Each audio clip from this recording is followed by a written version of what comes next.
Everyone, it's your friendly neighborhood biochemist. Today I am with Tyra, and we're looking at Wutum's gameplay on Interference Slayer against Frosty, Mellow, and Shock. Anyway, let's get started.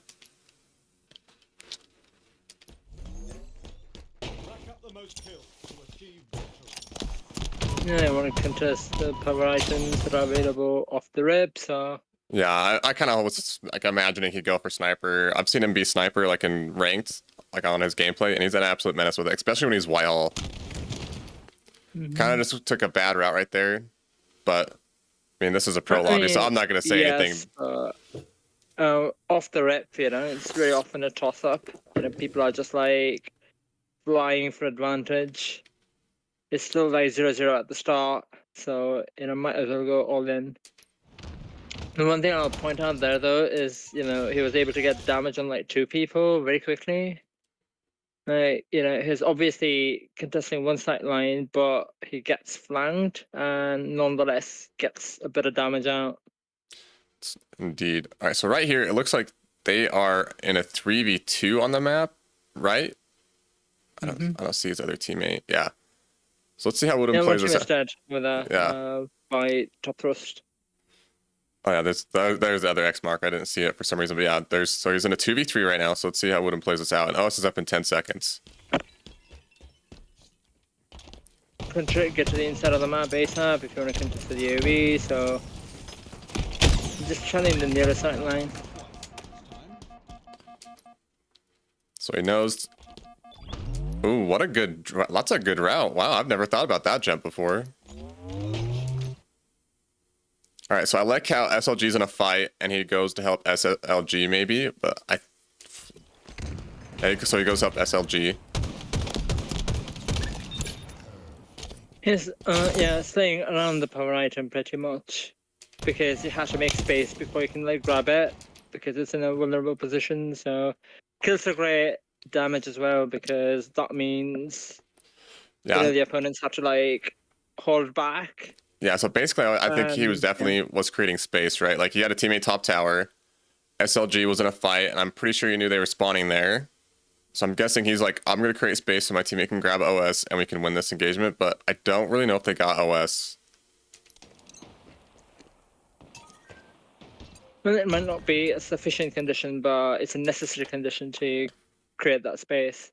For real. Right? Like, because in an ideal world, you want basement controlled and you want engine controlled. You want to control both sides of the corridor within which OS will spawn in. Real. All right, now let's play a game where's he going to spawn at? Whether his teammates are here, the enemies are here. Where do you think he's going to spawn, Tyra? Back bunker looks like the safest spawn right now. Yeah, that's what I'd say too. You can see that, yeah. I would say because they have such a presence on Heatwave though, that he might spawn E1, and he could spawn bottom nest though, because those are open. Okay, so he spawns about E1. E1-ish, yeah. So one thing I like about this is he immediately goes E2 to get shots. Like, that is actually really good to do. Yeah, high ground, multiple set lines. Even's like pretty restricted in how much of the map you can see. So I want to say something right here, because like a lot of people go this route and they die, but 2 people just died, and Wutum knows that. So he's going to be super aggressive on this guy. He's going to slide out and chow him because he knows he's pretty much alone. So don't, like, if you're watching this video and you're like, wow, I can just do this all the time and just like slide out and get this, don't do that. If you've slayed 2 people, then you're pretty free to like slide out in the open to get this kill. I don't know whether, SLG or someone was on comms. So if it'd done a bit of damage and it was called out, then like, it's definitely taking a fight in his favor. And Stardom was also like down there. He has been in a gunfight. Yeah. So there's every chance that this is an extremely safe fight to take. Yeah, because like I've taken a lot of fights like this, and I've been burnt a lot by like you don't really want to take a fight here, but this was actually a really good fight to take. This was a strong fight for Wutum. Yeah. And then he goes Y Hall, good power position.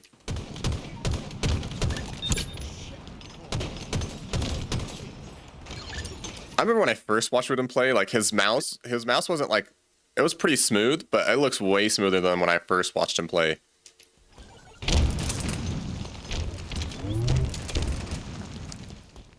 Well, obviously, like, he plays on 120 FOE, so his POE is bound to look slightly different. Yeah. It's crazy how you can just snap targets like that. Mm-hmm. Oh, it's gonna play. Where is he gonna spawn? Onto targets, like, the easy bit on MNK, staying on targets the harder bit. Let's see what Wutum does here. He just got shot at. I'm pretty sure he's gonna play his life. I want to see how he plays his life though. Oh no, he goes for the chow. Wow, and he gets it. That's just absolutely insane. I bet Shock was mad at that. I mean, like, you know, if you assume he was gonna try and play his life, like, he didn't really have many exits to go to, right? But he had high ground and the ability to break line of sight there.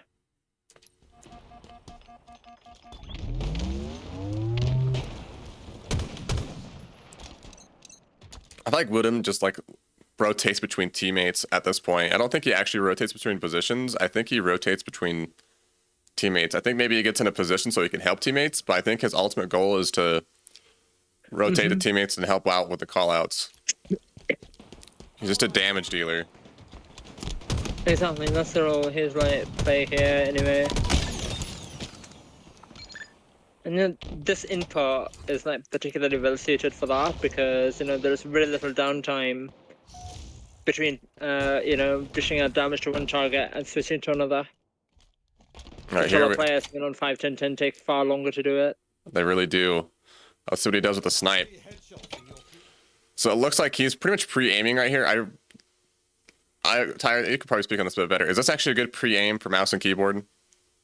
It is because you need to understand that on MNK, like you don't get the precise directional control you do on a left stick, so you kind of have to use your reticle both to like change your direction as well as to aim. Okay.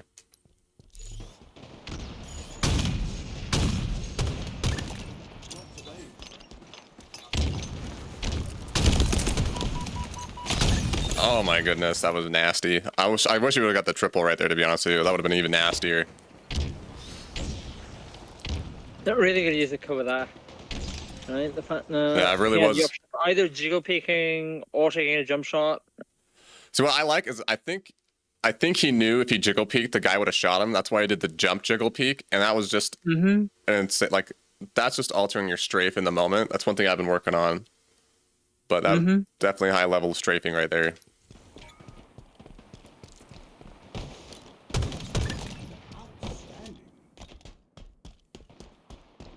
And this is something you see a lot, right? Like he's a fourth spawner, so he immediately went looking for a flank because you know if he tried to link up with his teammates already in the fight, it would have taken too long.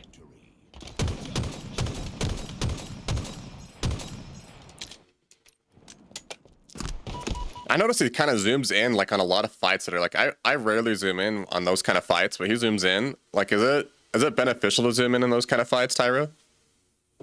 It is because you know, like especially on MNK, like if you don't have red reticle, especially at range, or if you get descoped, it can be pretty difficult to land your shots.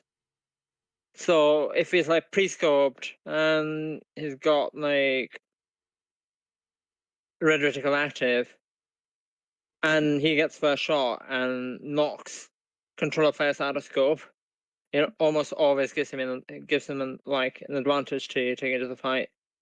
Okay. It's good to know. So I wouldn't have even zoomed in right there. I would have just kept my reticle on him.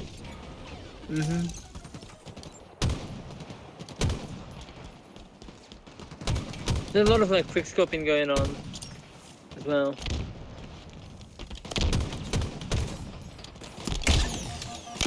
Oh dang.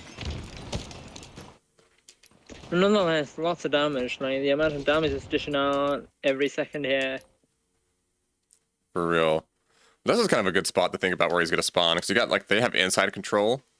You have a teammate in basement, teammate. I think that's C Should rails. be open field or somewhere-ish. Yeah, I think he's gonna spawn. I think he's gonna spawn deck. Ooh, I think he'd probably either spawn deck or C-rail. I'm gonna guess deck because they have, it looks like that tower-ish control. Oh, heat wave, all right. Yeah, they've given up tower by the time it spawned, so they're not blocking battles anymore. Chases the one shot. I mean, this is ranked. I'm not gonna like say like that was a bad move because he probably knows it's a bad move. It's just it's ranked. He's probably just working on himself, right? I mean, yes, but also like look at the teammate behind him. He's in like extremely close proximity, so it's like if he does a bunch of damage and keeps him low, then it's guaranteed cleanup. But I do like how he dropped. Like instead of dropping like and holding forward, he kind of dropped and held back. Like he was gonna use cover still. Like a lot of people would have dropped and ran into A to get this kill. He didn't really run into A. He's still using cover, which I think was actually a smart drop. For sure, because you know, like all his teammates are behind him, and he must have known that fresh spawners are coming up. So if he challenged it out in the open, it was not going to be a 1v1 against a weak player. For real. All right, let's see where he spawns. I'm guessing he's gonna spawn deck this time for sure. He could. No, I'm definitely guessing deck. I'm Yeah. thinking open rail. Yeah, open rail. I call that deck, by the way. Oh, okay.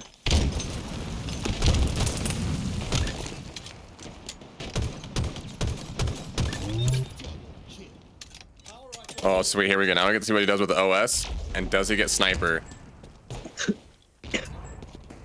No great prioritization, right? Oh my goodness. That was nasty. Against Frosty, too. So many people's dreams were just crushed in this video. I like how he's being super aggressive with the sniper, but he's also taking good angles. Oh my goodness, what a shot. And he knows they're spawning bunker, so he's good.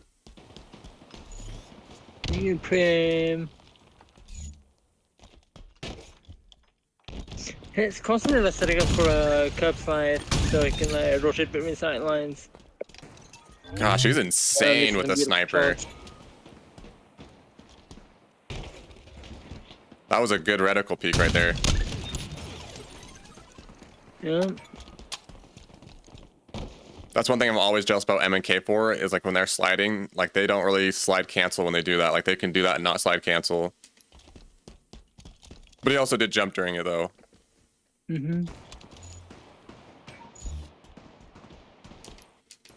So right here, you can see he's pushing these kills. He's pushing their spawn, right? But they just split spawned.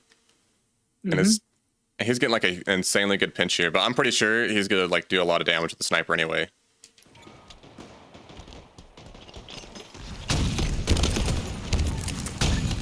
Yep. You know, I don't do that jump a lot either from the stairs here, so I need to start doing that too.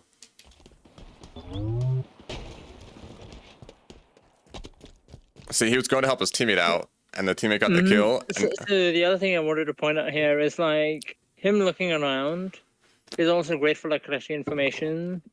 He can figure out exactly where all his teammates are in a much shorter time without having to depend on comms compared to a lot of controller players. I think that's like where a lot of controller players have a hard time, because like is figuring out where your teammates are, because they don't really look around a lot. They just kind of look where the reticle's at. They don't. Wutum, he's always moving his reticle, and so I think it's easier for him to get information compared to a lot of people, which I think actually helps ITB out a lot. Because like in a tournament, I'm not exactly sure what role he plays within that team, but yeah, like on any team, you know, insofar like playing a support role is concerned, you know, it's definitely a strength of mouse and keyboard to be able to do that. I do. Like you can immediately figure out who needs help, where the fight's going on, where your teammates are spawning. Indeed. I also like how after that his teammates get the kill, he knows that they're going to spawn on the opposite side of the map. Not bunker though, because they just cleared out bunker. So he's thinking like heat wave or tower, and that's where he's pushing. He's watching the exit from the spawn while his teammates push the other exit. So not a spawn trap, right? Like if you're trapped in a spawn, it means you can't go anywhere on the map. It's like every exit's being watched. So I want to watch Wutum's And you can strafe. either have like a classical spawn trap where, you know, everyone's already set up and blocking spawns. So automatically there's no place for the other team to go. And you can also maintain a spawn trap by playing to cut people off Indeed. as a lever spawn. So I want to see Wutum's strafe right here because I feel like he had like a pretty good strafe, but he had a perfect on Frosty. So there's Wutum right there, right? Frosty's reticle. He's not even ready for Wutum. Wutum is definitely reticle for Frosty. Right, there's one shot down on Frosty. 2, 3. Yeah, just he had a small strafe and he just had like 3 shots before Frosty even shot him. That's absolutely insane. And that's what they say, if you just hit all your shots, you don't need to strafe to make them miss. Yeah, you really don't. I think Frosty just fully committed to this fight. Like, I know it's like, I think the pros just kind of play that way though. Like they just kind of hold forward a little bit and like have good positioning. I mean, he didn't have any other option, did he? Like, based on where he was pushing. I think the only thing he could have really done, because I mean, he did slide out. I feel like he could have just played bottom tower and just kind of played slower, but we all know Frosty's not going to do that.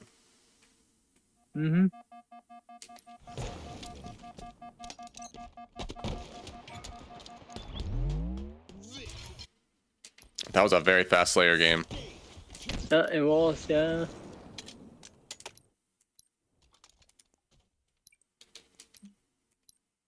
Let's go to the stats, though. That's what I want to look at. Yeah, so you can see Wutum just absolutely demolished that match. It's one that he had just like 3 assists as well. Yeah, but I mean, he was like listening to call outs. Like his teammates had a lot of assists. They all had 7, right? That, like, Exactly. pretty good time to lives on their part, like especially considered to the other team. If you look at the other team, like, you'll see that there was like widespread in the average lifetime. That's crazy. Look at the accuracy. I mean, Mello had the most, but I mean, Wutum still had pretty good. I mean, this is pretty good accuracy, like in a pro lobby. The accuracy is also like a bit overrated. It is a bit overrated, but I mean, he did have pretty good accuracy that game. Like I thought he would probably have more. It's always weird. I don't really know exactly how it calculates so many more it. shots than Mello did. Yeah. I always thought it was weird how they calculate it, because there would be like games where I shoot like a 60% and like I pre-fired a lot, or like someone would like be jiggle peeking and I just keep shooting the gun. But here's an interesting stat, is how much damage he dealt compared to everybody else and how much damage he took. Yeah. Like SLG also just like is living up on the map. I think he had the highest time to live. Yeah, he did. Star Donald had the lowest time to live on the team, but he had the highest damage taken. Just goes to show that, like, and I don't really think Wutum played his live. I think he legit just hit his shots. I think that's like legit all it was, or like he just was flanking. Like he was never the instigator really in a fight, but he was always a person helping the teammates out. Some unique gameplay though. It was really nice watching him play. But also with that sniper, oh my goodness, that was crazy. He had good reticle placement and just good awareness of where that enemy was at. Anyway, that's pretty much it for today's video. Hopefully you guys learned something and you have a great day.